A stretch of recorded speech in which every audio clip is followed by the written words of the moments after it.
Welcome to what's going to be our last Art Up Close and Personal for the year 2012. And this evening, we're fortunate enough to have a wonderful speaker, Edie Maney, right here next to me. She's what are you, native of Murfreesboro, Tennessee, I think? And she's a phenomenal painter, abstract expressionism. And I actually had the good fortune to meet Edie. We were just talking about it, was probably like in 2001 when we did a show together, and I was blown away from her by her work, and ever since then have been a big fan.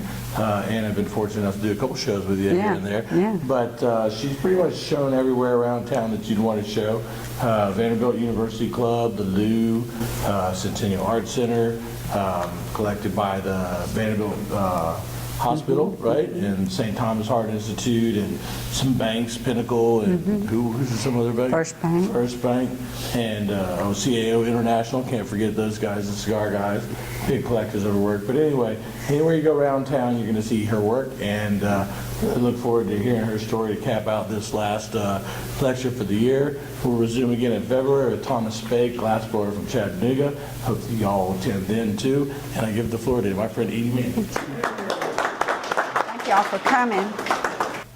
Okay, I wanted to thank y'all for being here, and I wanted to talk a little bit before I start talking about my work and getting any details about just a little background about my work and everything. I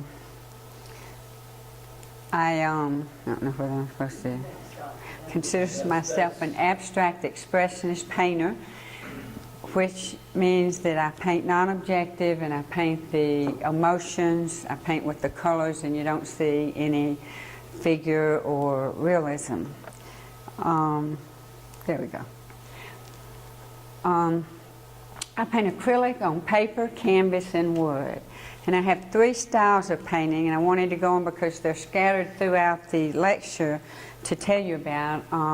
The first one is canvas on canvas, where I will cement canvas onto canvas with a stretcher, and I do that for depth and texture, and sometimes the strings of the canvas are hanging down. And then the other one is abstract or non-objective, where you don't see any noticeable subject or figure. And the other one is figures, where you see a hint of a figure, and those came from painting non-objective, when I would kind of do lines and shapes, and then I ended up doing figures. I am from Murfreesboro. I don't have any background from an educational point of view in art. I took piano and dancing when I was young, and my art career quickly ended when I was 8 years old in Murfreesboro. We had sidewalks, and I took a box of chalk, tried to go all the way around the block to see if I could do that. They broke. I got reprimanded. That was the end of my art career as a child. I went to University of Georgia, Mississippi State and University of Georgia, and got a Bachelor of Arts degree in social work. I did foster care and adoption, which I loved. And then I worked with Social Security Disability. So in the 80s, in about 1980, I started really having an itch to find some kind of interest in what I wanted to do. And I started taking different classes. And get used to this. So one of my first classes was with Lena Lucas at the Centennial Arts Center. And I think I took a couple of 10-week classes, and I planned to do a whole place setting of clay, and I found out that was rather hard. And then I thought I'll do coffee cups, and I got paper clip holders, mugs, all kinds of deals. But this is one of my favorites, and this is a bowl that weighs about 2 pounds, and it's a good water dish for my cat, Abstract, for our cat Abstract. I also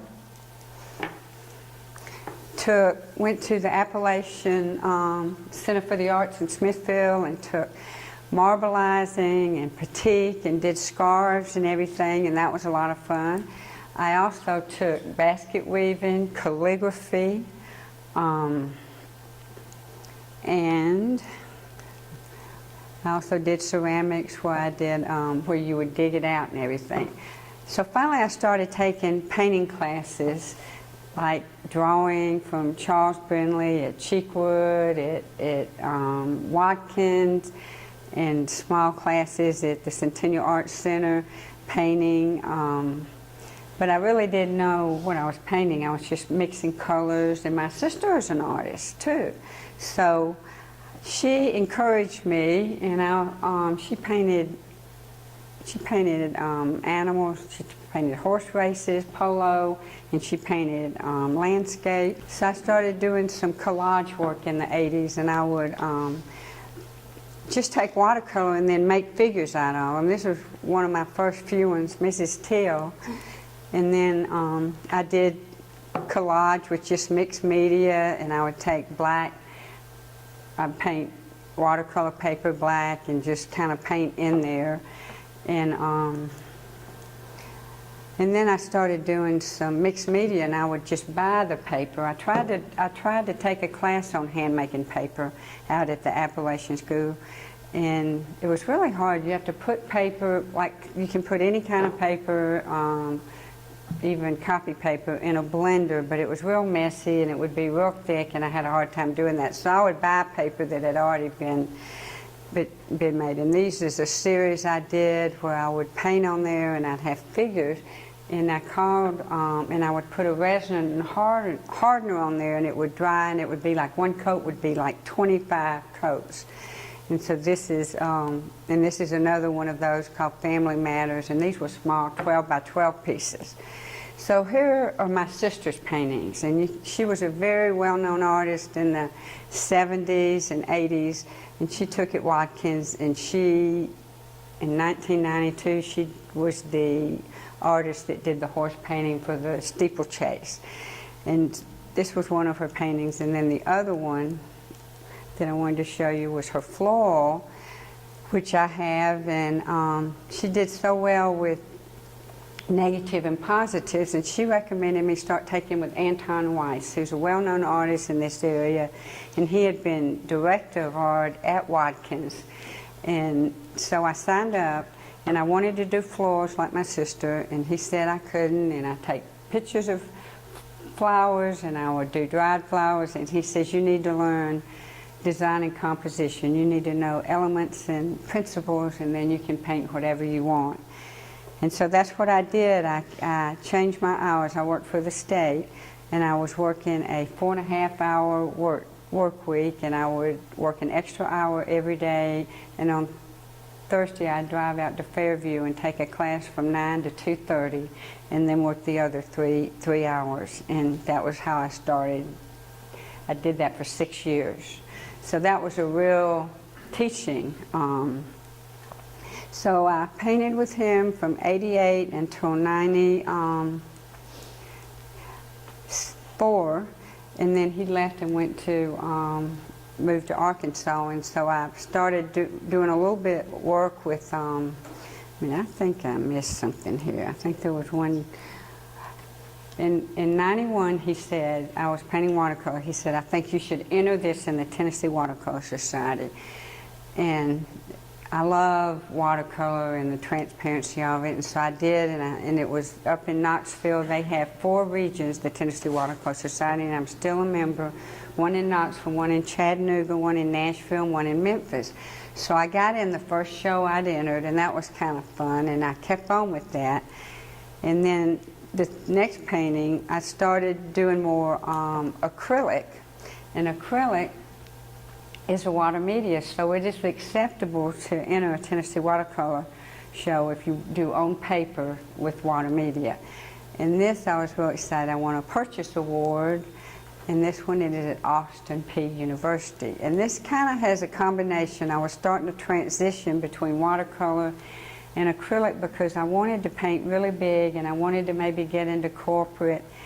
And I now do paint as large as 72 by 48, and it was just hard to do that with the watercolors.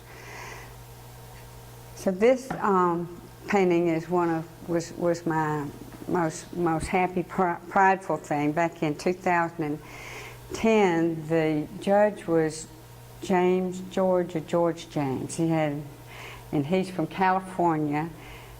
And I did not only acrylic on paper, which is acceptable, but I also did a non-objective piece. And this is the crucifix style, and I won Best of Show, and that kind of validated my work for me. And so then I do still love painting on paper, but mostly I paint on canvas now. Another thing that was fun back in I think 2003 or 4 is they had this Catfish Out of Water project. And I don't know if any of y'all remember it, but people submitted to paint catfish, and they were given to us. And so the one I did was called Zeus Cat, and 2 other guys, we worked on it together. They did the chariot, and they were they were around town for like six months. Somebody did one for like the Boy Scout, and then my friend Jan here, they did Benny Pearl, and that was at the Hall of Fame downtown. About 6 months after they were around, some of the ones that were not bought were auctioned off at the Parthenon.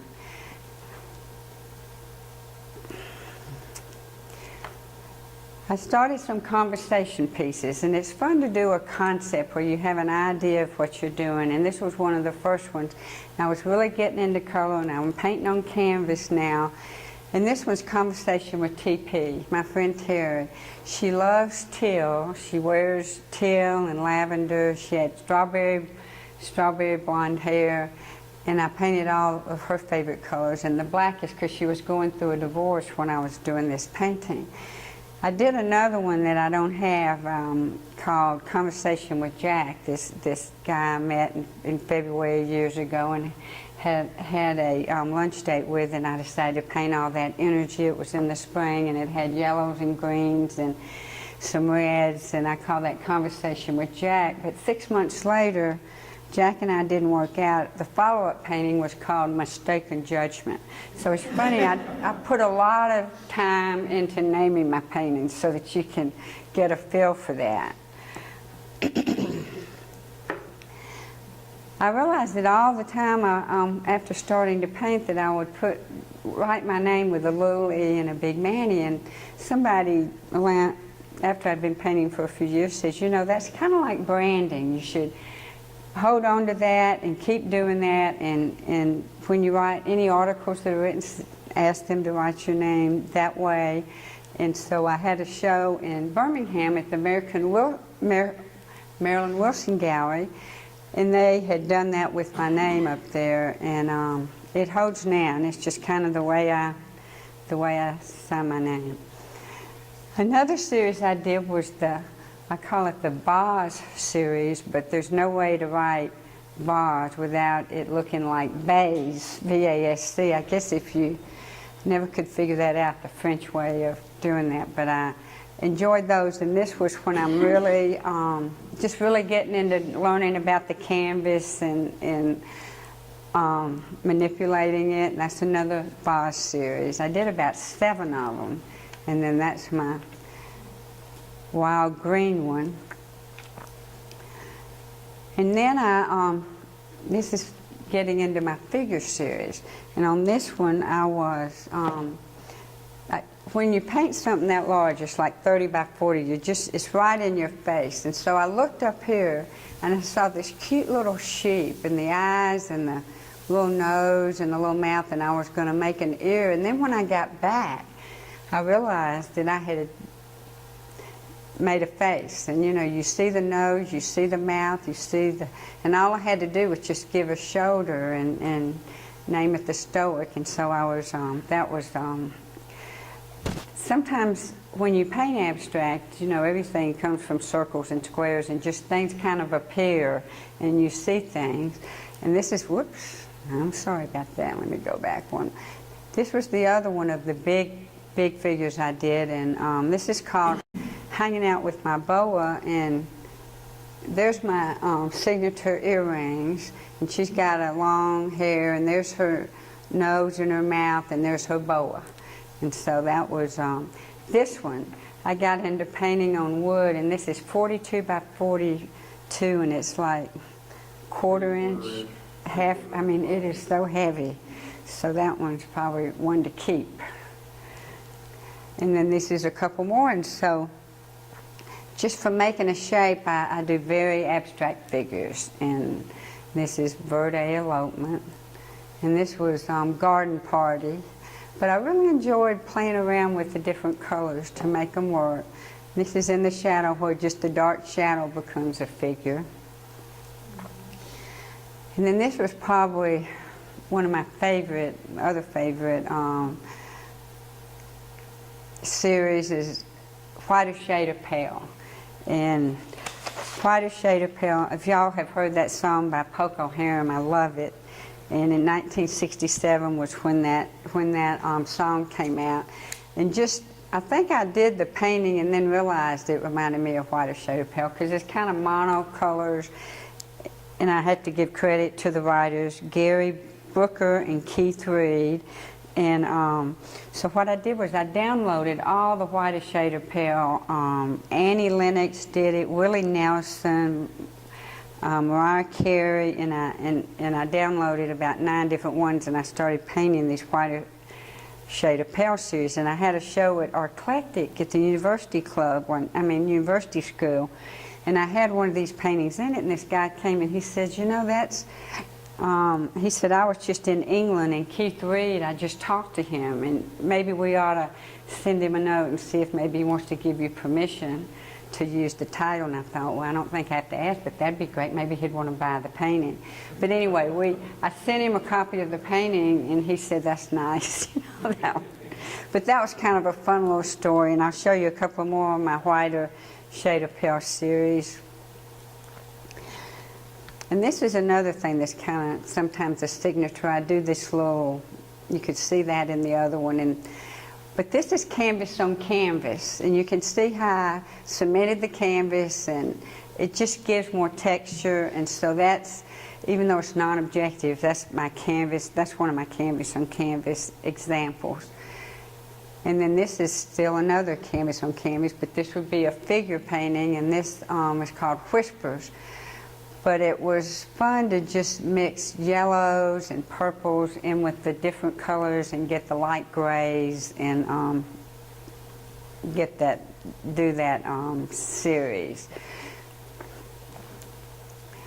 So then Jan Batts says, let's teach art, let's teach abstract. And I thought, how am I going to teach people to paint abstract, non-objective work? So I started thinking one of the best teachers in the world are the masters and the people that have painted so wonderfully in our past. And one of my favorite is Vermeer. And so I took this, I just started playing, and I thought he loved lights, and he did it simply. And this is called Lady with a Lute. And he would do these series of paintings with, and there'd always be near a window. There'd be standing, there'd be a desk or a table. Sometimes there'd be a painting up there. Sometimes there would be like this has a map.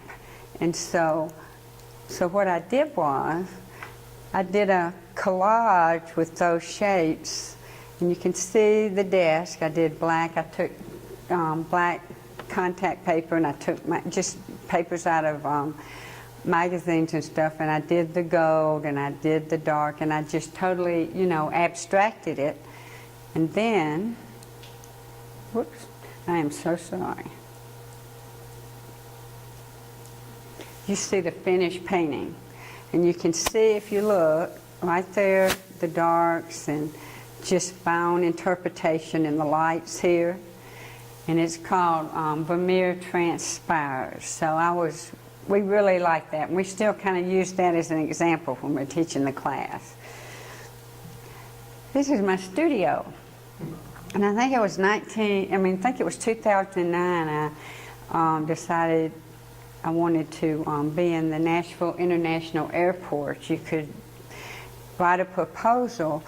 And so I wanted to be on the outside where the ticketing area was, so that you wouldn't have to worry about security or anything. And so I did the prototype of 3 pieces, and my proposal was to do 3 72 by 48 pieces, a triptych. And I named it When the Wind Stops. So you can see my prototypes are 24 by 36. And then I was able to transform them into these huge paintings. And then they were at the airport for 3 months. Okay, come on now. Whoops. And there's the 3 of them hanging on a 25-foot wall at the airport. 2 of them I've sold, and 1 of them Jerry and I still have, and he wants to nail it to the wall so that I won't sell it. Being an artist also involves doing charity and maybe giving back, and I think there's a lot of opportunities to give back and do a painting, because so many people always want a painting.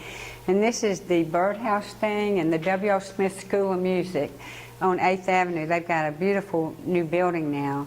And so for about 8 years, I did a birdhouse. They would provide the birdhouse, and then you paint it, and it goes on silent auction. Some people paint things that are just outrageous. But it was around October, and I got one of these, more or less a scarecrow, or if you want to call it a raven, and I named it Nevermore, and I did 8 of these. So the last one I did this past March, a friend of mine sent me an email, and it had all these hummingbirds, and they were albino. They were gorgeous. It was one hummingbird, but it was all these different pictures of the hummingbird that was white. And I decided I was going to paint a black background and do a white, bluish, real light hummingbird, and named my hummingbird Hummy. Well, I decided after 8 years that I wanted Jerry to buy this birdhouse for me. And so we got to the W.O. Smith. The one good thing on some of these events is they let you come free. You get to come to the event and eat and kind of see how people are bidding on your work. So we went over there, and I think it was up to maybe like $100, and so Jerry went and put 110, and this couple came up and said, "Oh, y'all bidding on this birdhouse?" And I said, "Yeah, I'm the artist." And she said, "Oh, really?" She said, "I've got 2 of your birdhouses." And I said, "Really?" And Jerry said, "Well, I'll let them have it. I said, "Hey, Jerry," I said, "They've got 2 of mine, and I don't have any of mine, and it's a function." So I got my birdhouse back, and I don't know if they'll do it again this year or not. They've kind of, but it's great because it gives students kids a chance to take classes for like 50 cents or next to nothing, and it's just such a wonderful program. And most of these birdhouses people do keep inside. Another event is the Nashville Jazz Workshop. Last year I did a blues dog. This year I did jazz dog, and it's only a little 8 by 8, but I had fun doing that and went to that event. So this is these next 3 pieces I'm going to show you. This is another canvas on canvas, my Taj series, and it's 30 by 30. The next 3 pieces, y'all have all seen the ABC Nashville show. 3 of my paintings are in the show now. There are a bunch of other paintings in the show, but a friend of mine, Trish Talon Blanchard, she was from LA, and she studied film and art in LA and moved to Nashville several years ago. And I knew her as an artist, and about 3 months ago I saw her, and she said, "I'm getting ready to gather art for the new ABC Nashville show, and I'd like to come out and pick some of yours." So she picked up 9, and they picked out 3. I've only seen 2 of them, I think, in the show, but this is one of the ones in the Nashville show. And the second one was one of the pieces that was from my New Zealand Australian trip, which I'll tell you about, and it's 36 by 48. They actually turned this one sideways because we could see they had changed the wire. And this third one is called Poetic Applause, my favorite. They would take those first two, they took them and they'd keep them 2 or 3 days and then just bring them back to me. Gave me a nominal fee for that. This one is painted on panel, and I gave them permission to do a giclée. And so they have got that, and it is in the Roberts home, and it's over Connie Britton. It's in a hallway over Credenza in her home. So then I get in a gallery, so that the show started in October, and I get invited to be in a gallery out in Franklin, the factory. And Michelle Wilkinson's the manager there, and she wanted to have a show in November. And so we used this painting on the cover, and we called the name of the show Edie Maney, Color Poet. And we invited the whole cast of the ABC Nashville, and that was last week. It was November 7th was the opening, and they were filming, and they didn't get to make it to the opening. So, Jerry and I got to, we had our 5th year anniversary in 2011, and we decided to go somewhere neither one of us had ever been, and we went to New Zealand, Australia, and stayed for a month, 29 days. So when I got back, I had taken all these photographs, and I didn't know how to do my thing with the abstraction in my painting. And so I decided to take photographs and then translate them into abstract paintings. Well, I called Paul Polycarpou, to the owner and editor of the Nashville Arts Magazine, and told him I had a good story, and I thought it would be something the Nashville Arts Magazine might want to do. So he said he really was interested in that, and a couple months later, they did the write-up, and he had a new photographer that came over to take the photo shoot. And a lot of times they put you in a different pose, or they'll do something, and so this photographer had never done a photo shoot for the Nashville Arts Magazine. So Paul comes out to the house. They put brushes in my mouth. They had me on the floor just looking kind of wild because of all this Aborigine deal. So then he said, I think I ought to paint your face. We ought to paint your face. And I said, I said, you can paint my face. So this is how Paul painted my face for the Nashville Arts Magazine, and I've got the magazine over here for you to look at and see. And then they put some of the paintings in, and they did such a great job. This was at the harbor in Sydney, and there was these Aboriginal, and you see where he got the white colors on to do the paint, and they were playing a didgeridoo. Whoops, here we go. Yeah, wait a minute. And that's the painting. So if you saw that painting, you would just see it as an abstract. That's canvas on canvas. But knowing after seeing this, you can see this is called Colorful Misfits. This is one of my favorite, which I ended up having to.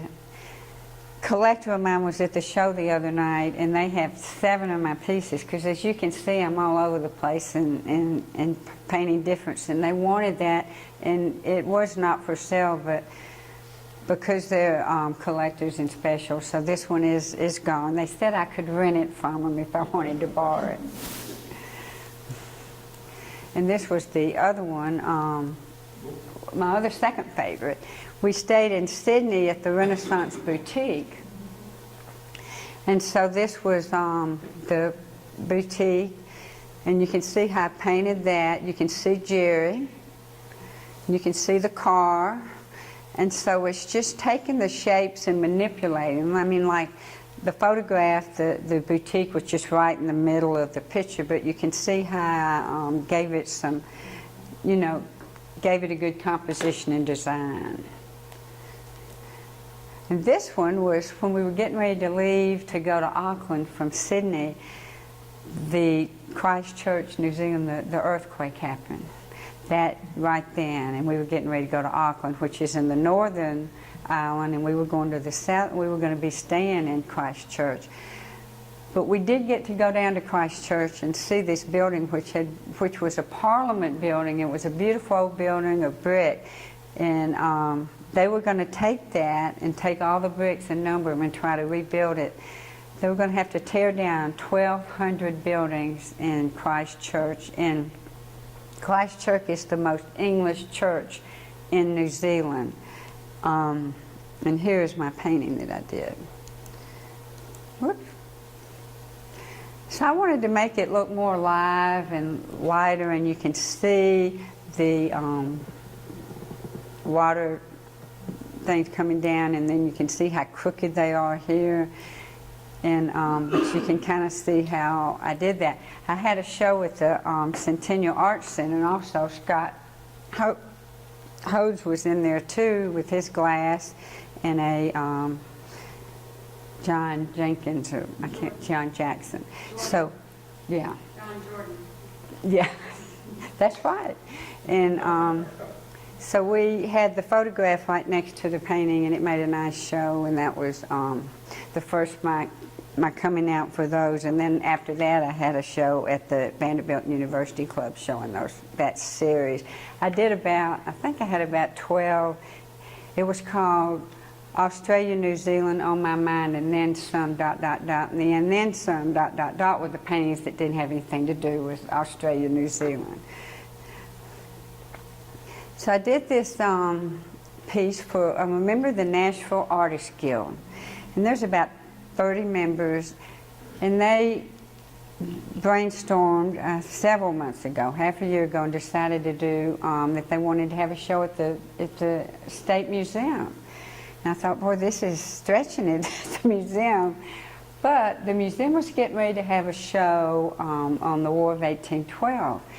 And so we decided to have a theme, and all of us paint our different impressions of that, called Shades of Freedom, having to do with the War of 1812 against the British. And so this kind of, to me, represented a soldier, and it was by 1814, when Andrew Jackson in the Battle of New Orleans, and when we did get our freedom. And I didn't want to paint the little hat on there or the gun. It was like, we've gotten our independence and everything, and I called it, well, I actually named the painting Standing Alone. So I went to the museum, and they had about 30 paintings, and they had this other section of the museum where they had the other pieces. They had some pieces that were more rare because it was such a bloody war. They had some people that had painted Andrew Jackson. They had just a real variety of really nice work. So I found out that mine had been sold, standing still. And I went up to Lois Riggins, the director, and I said, I'm so excited that you bought my painting, among the others. And she said, well, I just really liked it, and I thought it would fit in with the theme, but I changed the name of your painting. So she said, I thought it would sell it better. So she's changed the name of my painting to Soldier in the Mist. So when I wrote her a thank you note, I said, would you help me name my painting? She did rather well.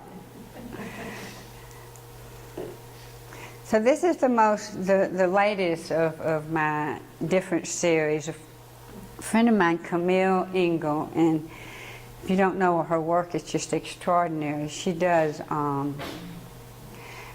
she started off doing apples and pears, but they were just so realistic. And then she did rustic buckets, and then she started these bird series. And one time she was out in her garage, and one of the, this bird had come through a paper bag and had torn it and was making a nest. So she decided to do these Trespasser series, where she would paint the background and actually paint it where it looked like the bird was coming through the canvas. And she asked me if maybe we could do a collaboration. So this is my painting leaning against the sun, and then she did the, and this is a 12 by 12, and then she did the woodpecker. And she has her work out in Santa Fe and Houston and Tucson and just all over the place. So we've done 2 series. And this is one that you can see if you go to the factory and go to the Imagine Gallery, you'll see that. The second painting we did was my painting I named, and I didn't do this for her to do the bird. We just picked a painting that I'd already done. It's called Blue Silence. So the bird is much smaller because it's a female golden finch. So they're very small birds. So she did that, and it really does look like there's torn paper there. And now that she's got her work out in Santa Fe, and Santa Fe loves these series, I've got a little toe out in Santa Fe because this painting is going to be going there in December or January. So this is Abstract Cat, and she lives with Jerry and I, and this is, if you want to call that her masterpiece, that she loves to get on that. And I want to thank y'all for coming, and if anybody has any questions about my art or anything. Jan and I teach once, maybe twice a year. We teach out at Plaza, and we just taught in October, and it's a 3-day not intense. We have fun and everything, and challenge everybody. It's just come and play. There's some people that take our class that do wonderful, realistic paintings, but they want to loosen up, and and that's hard for them. So So we just kind of have some exercises, and then some, just like I was showing you, like that Vermeer, and have some exercises to show you how you can translate or maybe take one of your paintings and abstract it. She has a lot of her talent that she passes on, and we both do a lot of, we talk about, and that's the thing about being, the abstract thing is we talk a lot about elements and principles and how important it is when you paint abstract, because you've got to make the colors and the shapes. You're looking at that rather than painting a barn or a floral, and so we focused on a lot of some of the rules, and then of course after you learn them you can break them. Anybody else? Do you have a set of rules when you paint? You sit down, you have a set of rules that you kind of follow, and then you break them when you want people? I start, and I should have, when I start a painting, I just start painting, just totally chaotic, just emotional chaotic, unless I'm doing some color thing, but it really doesn't matter because I paint 4 to 6 layers. And first I'll do gel medium, and that gives some texture, and then I just start building up, and the colors and the shapes just kind of talk to me, or I dance around them, and I use palette knives, I use brushes, I use cardboard, I use credit cards, and right now I'm into using printmaking brayers, the rubber brayers, because I still have that love of transparency, and you can put paint on there and then rub them over other colors, and it kind of can see through it and make some nice shapes. And so I usually don't have, unless I'm doing a commission piece and knowing what I want to do, I don't have any rules other than as I work I'll think about colors and shapes and lines and how they all, and look all the way around, and I'll turn the painting. The funniest thing that happened was about a year ago, these people, they had moved from Kentucky, and he was I think he was an ophthalmologist, but they had a log cabin in Kentucky, and they moved to Franklin because their sons lived here, and they wanted contemporary artwork, and they didn't know anything about it. But I had this little piece that they liked, and it was like 8 by 8, and it was called a latte moment. And just think about that. You've got creams, it's totally abstract. You've got creams, you've got chocolate, you've got browns, you've got yellows, it just had those colors in it. I wish I had brought that as an example. So they wanted those colors in my interpretation on a 36 by 48. So I finished it, and we went over there, and I was so excited because it just had a good emotional feeling. And so we went in there and we hung it over the fireplace. Total silence.